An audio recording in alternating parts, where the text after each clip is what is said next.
नमस्कार, आप देख रहे हैं न्यूज़ 18। मेरा नाम शुभे मिश्रा है और इस वक्त मैं आईआईटी बाबा उर्फ अभय सिंह और उनके साथ इस वक्त मैं बैठी हुई हूँ। बहुत सारी बातें उन्होंने कही भी हैं इस महाकुंभ को लेकर। उन्होंने बहुत सारे संदेश पहले भी दिए हैं। एक बार फिर से उन्होंने अपनी बातों के जरिए लोगों को ये समझाने की कोशिश की है कि उनकी यहाँ आने की मंशा क्या थी, वो यहाँ पर क्यों आए थे। इनसे एक बार फिर से जानने की कोशिश करते हैं। आपने कहा कि अब आप आईआईटी बाबा नहीं कहलाना चाहते हैं। आपका जो परिचय है वो अब कल्कि बाबा के रूप में हो, किस रूप में हो और क्या उद्देश्य लेकर आप यहाँ आए थे? नहीं, किसी रूप में भी मत करो मेरे को। वो मेरा रूप अपने आप सार्थक हो जाएगा यदि तुम नहीं करोगे तो। काम पे बोलो ना। जैसे मैंने पहले इतना सारा बताया था कि आध्यात्मिकता ही विज्ञान है, तो उसके ऊपर काम करो कुंभ के अंदर। जैसे इतना सारी चीजें तो मैंने बताई, एक्सप्लेन की लोगों को कनेक्ट कर करके। जैसे इसका ही आप देखोगे ना, देखिए यहाँ दिया जले हुए हैं। इससे सृष्टि का निर्माण कैसे हो सकता है आप इससे समझ सकते हो डायग्राम से देख के, कि वो उसको जलाए और वो उसको जलाए। जब इसकी लो कम हो जाए तो उसकी लो उसको सपोर्ट करेगी, जब इसकी लो कम हो जाए तो उसकी लो उसको सपोर्ट करेगी। एनर्जी बैरियर के बारे में आप कुछ कह रहे हैं? हाँ, ये जैसे चेतना के भी बैरियर होते हैं ना। जैसे कोई भी जो सटल चीज यदि तुमने रख दी तो यदि उसके अराउंड यदि कोई ग्रोस मूवमेंट होगी तो वो सटल चीज एग्जिस्ट नहीं करेगी। तो सटल मूवमेंट एनर्जी को बनाए रखने के लिए वो ग्रोस मूवमेंट को लिमिट करना पड़ेगा तुमको। लोग आजकल स्टेबल नहीं हो पा रहे हैं, स्टेबिलिटी को लेकर क्या कहेंगे? नहीं, ये सब चीजें मैं कुछ नहीं कह रहा ना। कुछ तो संदेश देंगे ना आप लोगों को, कैसे वो मैंने दे दिया। अब बहुत सारे मैंने अपने ऊपर से रिस्पॉन्सिबिलिटी हटा ली है ना। हमको अलग रहना है। हम पहले भी फ्री थे, हमको फ्री रहना है। फ्री तो आप हैं, लेकिन अब तो क्योंकि आप यहाँ पर जिस उद्देश्य से आए थे, अभी आपने कहा कि आप चाहते थे कि लोगों को ज्ञान मिले, ज्ञान से वो रूबरू हो, ज्ञान का एक्सचेंज हो, इसकी भी बात आपने की। तो ये सब कैसे होगा? मतलब वो मेरे हाथ में तो नहीं है ना कुछ भी अथॉरिटी, तो मैं तो सिर्फ बोल सकता हूँ भाई। तो कुछ आइडिया ही बता दीजिए। भाई बताया ना, जैसे वो आध्यात्म और विज्ञान का पूरा कनेक्शन करो ना।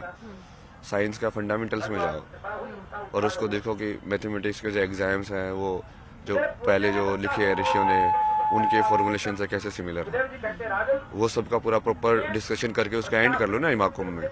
उसका ये नहीं होना चाहिए कि बाद में जैसे कोई इंस्टाग्राम पे कमेंट करके बोला ये सब क्या है, ये सब बकवास है, कहीं हुआ ही नहीं था। जैसे यदि हम बोल रहे हैं कि सेम पाइथागोरस थ्योरम हमने पहले भी दी हुई है ऋषियों ने, तो उसका डिस्कशन करके उसका प्रूफ करके इस महाकुंभ में एंड करो ना कि हाँ ये पहले हमने दी थी। अब वो बहुत सारे ऐसे लोग हैं वहाँ के, इक्लिड है, ये सब है, वो उसने बहुत सारे भारत के उपनिषद और ये सब पढ़ के लिखा, उसने लिखा भी है अपने बुक्स के अंदर। मतलब एग्जैक्टली नाम मेरे को याद नहीं है ना, वो इसलिए मैं बोलना नहीं चाहता ये सब चीज़ें, क्योंकि मैं फिर अपने स्पेस के अंदर आके करता हूँ ये सब चीज़ें। मुझे कैमरा के सामने एक तो इसलिए अजीब दुनिया होती है तुम लोगों की, लाइक ऐसा लगता है सब लोग खाने के लिए आ रहे हैं, लाइक गीदड़ों की तरह। मतलब वैसे ही पॉपुलैरिटी अच्छी नहीं लगती आपको, पसंद नहीं? नहीं, इंसान का वो आसुरी चेहरा तो किसको पसंद रहेगा ना। जो लोग सिर्फ पॉपुलैरिटी की वजह से तुम्हारे पास आए, इसलिए सेलिब्रिटी क्यों सुसाइड करते हैं, यही है उनका लोनलीनेस का कारण। बाबा जी, हम आपसे ये भी जानना चाहेंगे कि ये जो दिए रखे हैं आपने चारों तरफ रखकर स्टेबिलिटी की आपने बात की, एनर्जी एक्सचेंज की आपने बात की, इन सब से लोग अपने लाइफ में कैसे बदलाव ला सकते?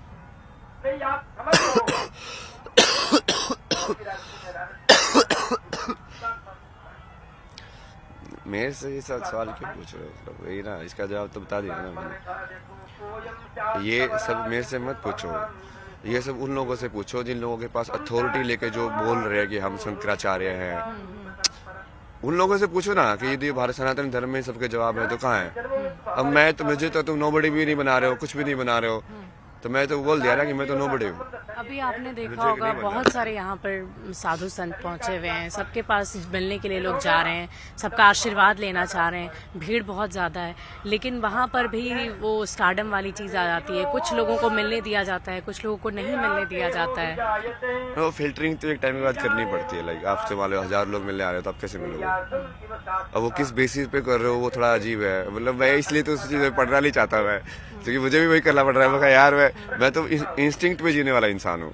अब इस इंसान से मेरे को एनर्जी सही आ रही है तो मैं वहाँ जाके चाय पीऊंगा। और यहाँ पे मेरे को ऐसा लग रहा है कि हाँ उस साइड जाना चाहिए, तो उस साइड चले जाता हूँ, इस रास्ते से चलता चलता कि वापस मुड़ जाऊंगा। लेकिन मैं बहुत अजीब जीता हूँ ना, वो पहले भी मैं वैसे ही जीता था। वो पब्लिक के लिए लोग पता नहीं उसको पसंद किया है ये वो छोड़ो ना यार, तू अपनी जिंदगी जियो, मुझे तो मतलब ही नहीं है इस दुनिया से। काम करो, वही सार्थक करो। मैंने वही बताया कि यत्र नार्यस्ते पूजन्ते रमन्ते तत्र देवता। इस श्लोक को तुम सार्थक कर दो, मेरा काम पूरा हो गया। इस तुम्हारा श्लोक भी को यही काम सार्थक होगा। करने के लिए क्या किया जा सकता है? क्योंकि अभी भी बहुत सारी घटनाएं हम हर रोज दिखाते हैं अपने दर्शकों को, बहुत सारी घटनाएं घटित होती है अपने आसपास, जिसमें अगर हम दुष्कर्म की बात करें, इस तरह की घटनाएं बहुत सारी होती है। तो ये तो आप उस सब लोगों ने उस चीज की जो फोकस ही नहीं किया, कितना ज्यादा ट्रिगरिंग पॉइंट था मेरे डिप्रेशन का वो। मतलब वो जिस बंदे के साथ रहता है उसने अपने रेप की स्टोरी सही की ना, उसकी वजह से मेरा पूरा दिमाग उसी चीज में घूमता रहा। वही टाइम में सोचता रहा कि ये क्यों होता है यार संसार में, ये सब क्या है, मतलब क्यों लाइक इतने अच्छे इंसान के साथ ऐसी चीजें हो सकती है। वो थेरेपिस्ट भी वो लाइक उसको, वो मेन चीज तो वही थी। आप लोगों ने उस जर्नी के ऊपर तो फोकस ही नहीं किया, वो जो क्या मैंने जर्नी बताया थी हुआ था वो? वो। क्या जर्नी थी? लाइक मेन फेमिनिन की वजह से ही मैं लाइक जब एनलाइटन के बाद उसके बाद मैं ठीक है मैं समझ तो गया था कि कुछ भी हो सकता है दुनिया में, फिर लाइक कुछ भी हो सकता है लेकिन करना क्यों है। नहीं तो जैसे एक इंसान ने बोला कि मुझे ऐसा लग रहा है मैं क्या करूँ अब, तो वो बोला कि चूंकि तब तुमको समझ में आ रहा है कि इल्यूजन है, तो लाइक तुम डायरेक्शन ही नहीं बचे ना कुछ कि अब चूंकि इच्छा शक्ति नहीं बची, अब किस डायरेक्शन में तुम खुद से जाना चाहते हो। तो ऐसे बोला कि you have to do nothing, ये भी सही है, नथिंग। फिर जैसे वो सब मैंने बुक वगैरह लिखी, फिर मैंने चाहा कि हाँ लोगों को सुनाई दे, पढ़ाई दे। मैंने बहुत सारी पब्लिशिंग हाउस को भेजा, वो किसी इंटरेस्ट नहीं दिखाया, क्योंकि सब वही दुनिया है ऐसे ना, सब नाम पे चलती है। मैं ज्ञान लेके बैठा हूँ, नाम तो कुछ है ही नहीं मेरे पास। तो फिर मैं सब कुछ छोड़ के फिर से वापस कनाडा चला गया। मैं कहा छोड़ो यार, लोग नहीं अब समझेंगे। अपना बेसिकली वहाँ पे जिएंगे, आराम से जिएंगे। फिर मैंने डिसाइड किया कि एयरपीनीज में भी जिएंगे, लाइक अलग अलग जगह पे जाएंगे, अलग अलग टाइप के लोगों से मिलेंगे, अपना काम करते रहेंगे, अपनी लाइफ अपने अब जी के निकल जाएंगे। मतलब अपना तो हो गया ना मोक्ष, क्या वो लग गई क्या, तुमने तो समझ गए थे उस चीज को। अब वो तो बस बाकी प्रारब्ध जी है ना, तुमको जो बचा खुचा सिलेबस है उसको कंप्लीट करके तुम्हारा तो फिक्स तो हो ही गया है क्या तुम मुक्ति हो जाओगे। जैसे बुद्ध थे, वो एनलाइटन के बाद उन्होंने इतना सारा कर्म क्यों किया, प्रारब्ध था ना उनका वो। अब उनको मुक्ति तब मिली कि उनको मुक्ति जब वो फिजिकल बॉडी में मरे तब मिली। तो वो दोनों क्या बोलोगे आप, एक्चुअल मुक्ति तो तभी मिली कि जब वो सही में उस शरीर से चले गए, बट वो मुक्ति गारंटी तब हो गई थी जब उनको एनलाइटनमेंट हुआ था, कि उन्होंने ज्ञान तो ले लिया है, बस वो प्रारब्ध पूरा करना पड़ता है जैसे उसके बाद भी। तो वहाँ पे ऐसे 2-3 इंसिडेंट्स हुए थे। जैसे मेरी दीदी के साथ वो प्रेग्नेंट थी, कोविड था, तो उसको इतनी ज़्यादा ऐसी परेशानी झेलनी पड़ी, और वो इतना ज़्यादा डिस्टर्बिंग इंसिडेंट मतलब ऐसा था ना पूरा का पूरा। फैमिली के लिए बहुत परेशानी वाली। जी मुझे वो स्ट्रक्चर से ज़्यादा लगा यार, ऐसी स्ट्रक्चर क्यों है जहाँ पे लोगों को लाइक वीज़ा नहीं दे रहे हो, जो कि तुम जस्ट इस वजह से कि वो तुम्हारे यहाँ पे आके लेबर घटा देंगे। मतलब माँ को नहीं बुलाना है क्योंकि माँ जो है वो नर्स का काम ले लेगी, हड़प लेगी, ये सब सोचते हो आगे लोग। मतलब ये क्यों है समाज में यार, मतलब इंसान के जीवन की कीमत तुमने पैसों में तोल दी है हर एक इंसान की। फिर उसके बाद वो दूसरी जैसे मेरी आईडीसी की जूनियर थी, उसकी स्टोरी थी लाइक उसका बचपन में काफी लाइक सेक्सुअल मोलेस्टेशन हुआ था। तो उसके बाद उसकी जैसे मैरिज भी ब्रोक हो गई, तो वो भी काफी डिसबैलेंस थी, वो पता नहीं क्या क्या डालती रहती थी, पूरा वो कम्युनिस्ट फिलोसफी सबका। क्या हो गया तेरे को, लाइक तू इतनी सौम्य थी, मतलब अभी ऐसे कैसे हो गई। तो उस रात को मैंने उसको बोला ना तू रुक अभी, भगवान को बुला के लेता तो ये सब ठीक कैसे होला। तो वो पूरा चैट के अंदर लिखा हुआ, मतलब ऐसे आप लोग वैसे फेंक रहा हूँ, पूरी की पूरी कन्वर्सेशन चैट के अंदर हो। उसके बाद उसके जैसे स्टार्ट किया मैंने, तो मैंने जैसे भगवान से इट्स लाइक की discussion with the ultimate no, like भगवान क्या चाहिए। बहुत इमोशनल है आप। तो आप लोगों को लगता है ना कि मैं तो क्या मैं तो अननोन में भी वही चीज कर रहा था यार, मैं तो अननोन में भी ऐसे ही रोता हूँ महादेव को याद करके रोता रहता हूँ। मेरा आप नहीं समझते ना, जो इष्ट उससे अलग होने का।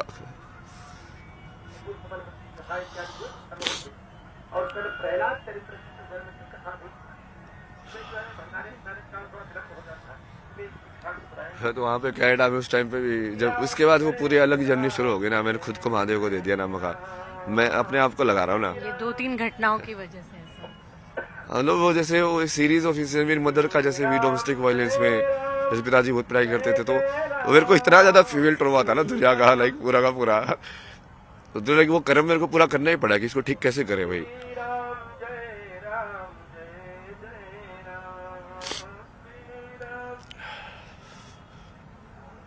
तो इतने सारा पूरा जर्नी कि अब इसमें कैसे किया जाए, कहाँ शिव गाइड करते रहे कि हाँ यहाँ पे जा, अब यहाँ पे जा, अब ये कर, अब ये कर। उसको बोलता भगवान बहुत मुश्किल है, नहीं होगा, संसार बहुत अलग है, पर होगा होगा, तू करता जा, होगा। ये सब कुछ बदलने के लिए आपने ये स्पिरिचुअल जर्नी शुरू की, लोगों को समझाने के लिए, बताने के लिए। पॉपुलैरिटी नहीं चाहिए थी आपको।